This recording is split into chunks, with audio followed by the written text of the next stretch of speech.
हो खैर। अब इसके बाद मैं मुफ्ती सोहेब रोमी साहब दामद बरकातुहुम से दरख्वास्त करता हूँ कि वो अपने किताब आली से मैं हम सबको मुखातब फरमाए।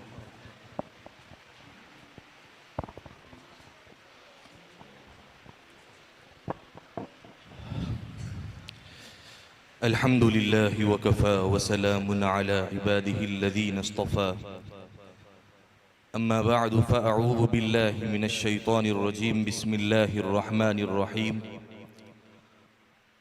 किताबुन अंज़लनाहु इलैका लितुख़रिजन नास मिनज़्ज़ुलुमाति इलन नूर। मुहतरम बुज़ुर्गों और अज़ीज़ साथियों, अल्लाह तबारक व तआला का एहसान है कि अल्लाह ने हमें यहाँ तकमील हिफ्ज़ क़ुरआन के मजलिस में हमको जमा फरमाया है। हज़रत वाला भी तशरीफ़ ला चुके हैं। हज़रत वाला की मौजूदगी में कुछ कहना ये मुनासिब भी नहीं है। बस हम एक बात यही है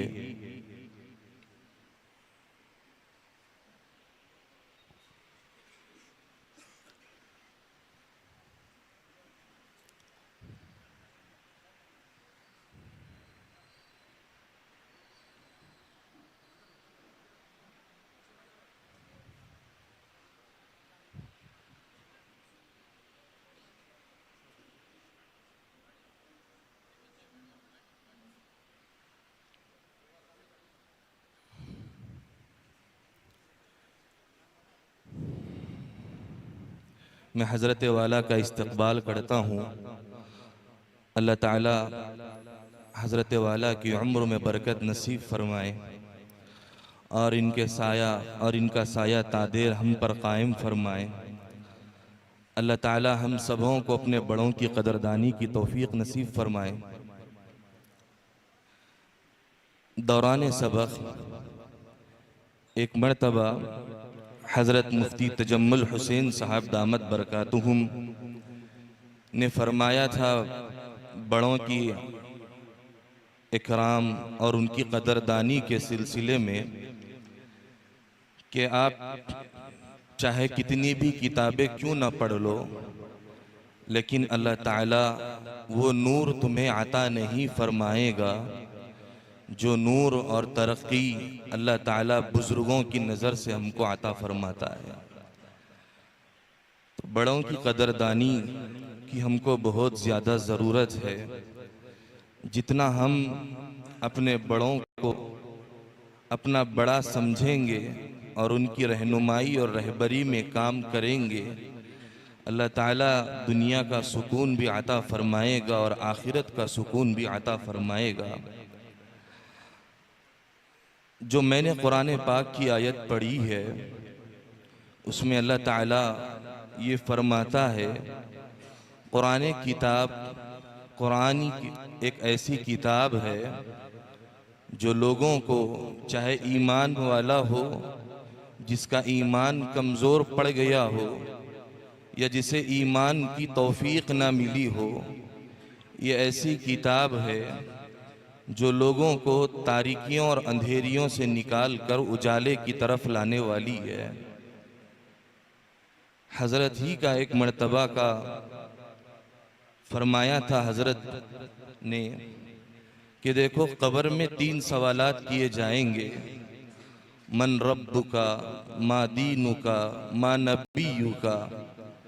तेरा रब कौन है, तेरा दीन क्या है, तेरे नबी का नाम क्या है। बज़ाहिर ये सुनने में और बोलने में आसान दिखाई देते हैं, लेकिन हज़रत शाह साहब ने फरमाया था, ये सवालात के जवाबात कब्र के अंदर वही शख्स देगा जिसकी ज़िंदगी कुरान और हदीस के मुताबिक, रसूलुल्लाह सल्लल्लाहु अलैहि वसल्लम के तरीक़े के मुताबिक और अल्लाह ताला के हुक्मों के मुताबिक गुजरेगी। वही इन 3 सवालात के जवाबात आसानी के साथ दे सकता है।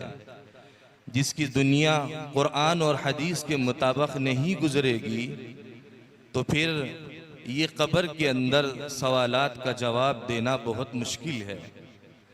तो इसीलिए भाइयों, यहाँ सिर्फ तकमील हिफ्ज़ कुरान की मजलिस को हम मजलिस समझकर यहाँ से बातें सुनकर ऐसे ही ना चले जाएं, बल्कि इरादा ये करे कि मैं भी एक मर्तबा कम से कम तजवीद कुरान का तकमीला करूँगा। यहाँ जितने अफराद मौजूद है, हमारे हज़रत नाजिम साहब मौलाना अब्दुल कवी साहब फरमाते हैं, कब तक तुम लोगों की कारगुजारियाँ सुनाते रहोगे? कभी अपनी कारनामे और अपनी मेहनतें भी सुनाया करो। दूसरों के अक़वाल कब तक सुनाओगे? कभी अपनी मेहनतें भी सुनाया करो। दूसरों की मेहनतें कब तक सुनते रहोगे? कभी अपनी मशक्क़तें भी सुनाया करो। तो यहाँ पर हर फर्द वाहिद ये कोशिश करें कि मैं कुरान को सही पढ़ने वाला बन जाऊं। अल्लाह ताला कल मैदान हश्र में सवाल करेगा, बंदे तू क्या लाया था? तो कम से कम हम ये कह सकें कि अल्लाह आमाल से तो खाली हूँ, लेकिन ज़िंदगी में एक मर्तबा मैंने तेरे कुरान को सही पढ़ने की फिक्र की थी, कोशिश की थी। एक खातून है, 50 साल की उम्र में है, ऑनलाइन क्लास चलती है, तो वो फरमाती है, मुझे कोई दुनिया की ख्वाहिश नहीं रही, बस मैं यही चाहती हूँ कफन पहनने से पहले पहले अपनी कुरान की गलतियाँ सही कर लूँ, कुरान की गलतियाँ सही कर लूँ। हज़रत सईद साहब पालनपुरी नव्वरल्लाहु मरक़दहू दौरान हदीस ये फरमाते थे, बेटा मेरी नसीहत नहीं वसीयत है। तुमने दुनिया को देखा है, दुनिया के बड़े बड़े स्कॉलर को देखा है, लेकिन जब बुढ़ापे की उम्र को पहुंच जाते हैं तो फिर उनकी जहनी कुव्वत साथ नहीं देती, जहनी हाफिजा साथ नहीं देता।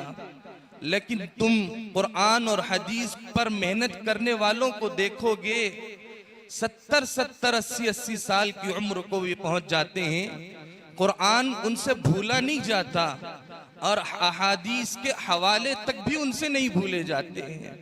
कुरान और अहादीस पर मेहनत करने वाला दिमागी कमजोरी से महफूज रह जाता है, जुबानी लुकनत से महफूज रह जाता है।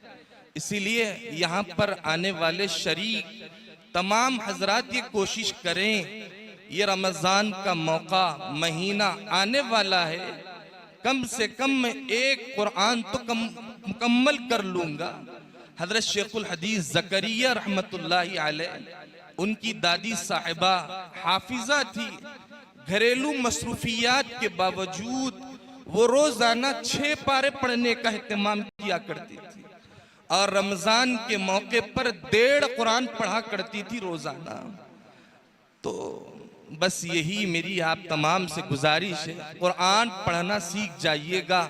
यही वो कुरान है जो दुनिया की जिंदगी में भी खुशहाली आता फरमाएगा और खबर में भी खुशहाली सुकून आता फरमाएगा। अल्लाह ताला से दुआ है, अल्लाह ताला बोलने वाले को भी अमल की तौफीक नसीब फरमाए, सुनने वालों को भी अमल की तौफीक नसीब फरमाए। आखिर में चलते चलते यहाँ जिसकी मेहनतों से मैं यहाँ खड़ा हुआ हूँ, मैं उनको आज इस मजलिस में गायब देख रहा हूँ, लेकिन उनकी तवज्जो हम सब की तरफ है।